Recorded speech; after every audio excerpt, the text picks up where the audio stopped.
নমস্কার, আপনারা দেখছেন ভিশন প্লাস নিউজ। সঙ্গে রয়েছে আমি দিশা। কেটে গিয়েছে গোটা একটা বছর, তবু অভয়ার ন্যায় বিচার এখনো অধরা। তাই প্রতিবাদের একটি দিন হিসেবে প্রতিবাদকারীরা সেই কালো রাতকে বেছে নিয়েছে, যেই কালো রাতে অভয়ার উপর বর্বর নির্যাতন করা হয়েছিল, অর্থাৎ 8ই আগস্ট। পথে নেমেছিল একাধিক বিক্ষোভকারীরা, ছাত্র সমাজ থেকে শুরু করে জুনিয়র ডাক্তার ফ্রন্টস, প্রত্যেকেই নেমেছিল পথে। সেই পথের অন্যতম সদস্য হিসেবে বহু পরিচিত মুখকে আমরা দেখতে পাওয়া গেছে সেই সমস্ত ডাক্তারদের যারা একেবারে প্রথম দিন থেকে অভয়ার ন্যায় বিচারের জন্য অভয়ার বাবা মার পাশে ছিল, সেই সমস্ত মানুষ যারা প্রতিনিয়ত চেয়েছে অভয়া ন্যায় বিচার পাক। তাই এক বছর পরেও তারা ভুলে যায়নি সেই অভয়াকে। তাই আবারও গতকাল রাত অর্থাৎ 8ই আগস্ট দেখতে পাওয়া গেছিল একাধিক মানুষ জনসমুদ্রে ভেসে গেছে গোটা শহরের রাস্তা। এখানে অভিনেতা অভিনেত্রী অনেকেই পথে নেমেছিলেন, তার পাশাপাশি ডাক্তাররা পথে নেমেছিলেন। ঘটনাস্থল থেকে ডাক্তার বন্ধু এবং অভয়ার অন্যতম ন্যায় বিচারের দাবিতে অভিনেতা কি বলছেন শোনাবো। আন্দোলন এত তাড়াতাড়ি তার ফল পাওয়া যায় এটা কোনোদিন ইতিহাসে দেখা যায়নি, কিন্তু এটা খুবই দুঃখজনক যে এরকম একটা ভিন্ন ঘটনার বিচার চেয়ে একটা বছর কেটে গেল, তার বিচার পাওয়া গেল না।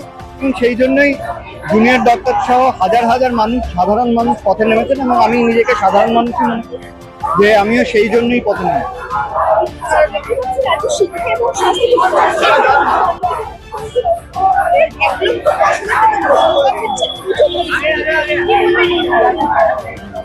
দেখুন, প্রথম কথা হচ্ছে যে রাজ্যের মুখ্যমন্ত্রী কি করবেন কি করবেন না সেটা আমার পক্ষে বলা সম্ভব। আমি কি করব সেটা আমার কাছে ইম্পর্টেন্ট, আমি কি করব সেটা আমি বলতে পারি।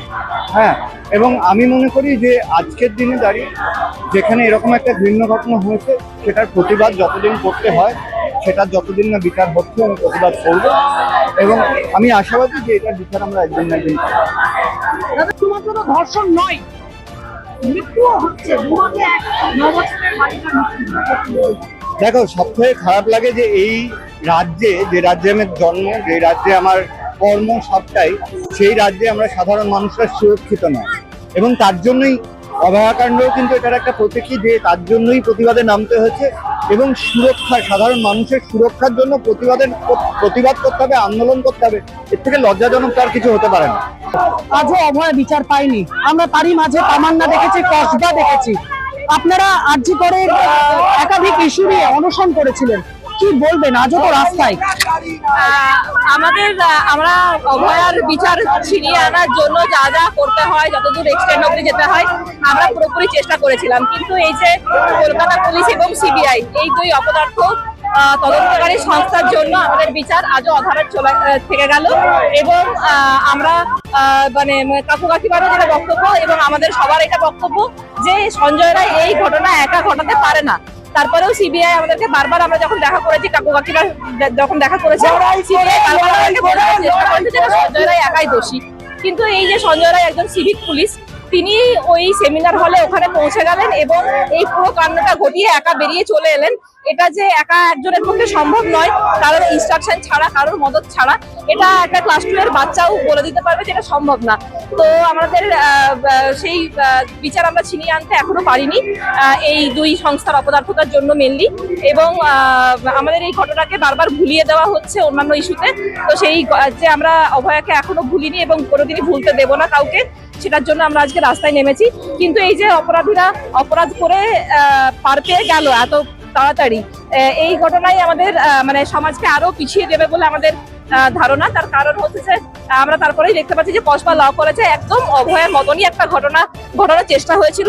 আমাদের মানে মেয়েটি ভাগ্যের জন্য বেঁচে যায়, কিন্তু এই ঘটনাগুলো ঘটে চলেছে শিক্ষা প্রতিষ্ঠানের মতো সেফ জায়গাতেও ঘটে চলেছে। এখান থেকে দেখা যায় যে আমাদের যে দাবি, সেই দাবি কতটা ন্যায়সঙ্গত ছিল এবং আমাদের প্রশাসন কতটা অপদার্থ। এখনো পর্যন্ত সিবিআই কেন বিচার দিতে পারছে না? সিবিআই যখন ভরসা করা হলো, সিবিআই ভরসা করা হয়েছিল, আমরা প্রথমে ভরসা করেছিলাম, কিন্তু সিবিআই নিজেই যেটাকে মানে সঞ্জীব ঘোষ এবং টালা থানার ওসিকে 2 মাসের জন্য আটকে রেখেও 2 মাসের মধ্যে যে চার্জশিট দেওয়ার কথা ছিল সিবিআই সেটা দিতে পারেনি। তারপর আরো এত মাস চলে গেল, কিন্তু সিবিআই সেই চার্জশিট আজও দিতে পারেনি। এটা না দিতে পারার কারণ কি? তারা তো কোনো একটা সন্দেহ করেই, কোনো একটা অনুসন্ধান করেই এটা করেছিলেন, তারপরে তারা চার্জশিট আজও দেননি। যখন সিবিআই প্রথম সুপ্রিম কোর্টে চিফ জাস্টিসের কাছে খামবন্ধ কিছু নথি দিয়েছিল, তখন চিফ জাস্টিস বলেছিলেন যে এখানে ভয়াবহ দুর্নীতির, ভয়াবহ কনস্পিরেসির সম্ভাবনা রয়েছে। তো সেইগুলোর রিপোর্ট কোথায়? সেগুলো সিবিআই আজও দেয়নি। সিবিআই আমাদের এই বোনের বিচার ফিরিয়ে আনার জন্য যত রকম ভাবে বাধা দান করা যায় সেটাই করে চলেছে, আজও করে চলেছে। আজও কাকু কাকিমা যখন দেখা করতে যান, ওনাদের শীর্ষ কর্তারা ওনাকে এটাই বোঝানোর চেষ্টা করে যে না, ওই একজনই দোষী, ওরা শাস্তি হয়ে গেছে, আর কিছু করার নেই।